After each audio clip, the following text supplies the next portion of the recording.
trăng mộng manh, anh cứ nhìn em hoài như đêm diễn không tàn. Em đi chân khét quen là đường không thân quen này.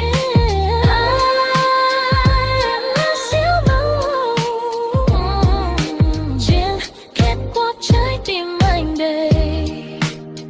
Đèn dần tắt, sàn diễn chỉ còn hai ta. Anh cứ nhìn em mãi để em diễn vai yêu anh cả đời.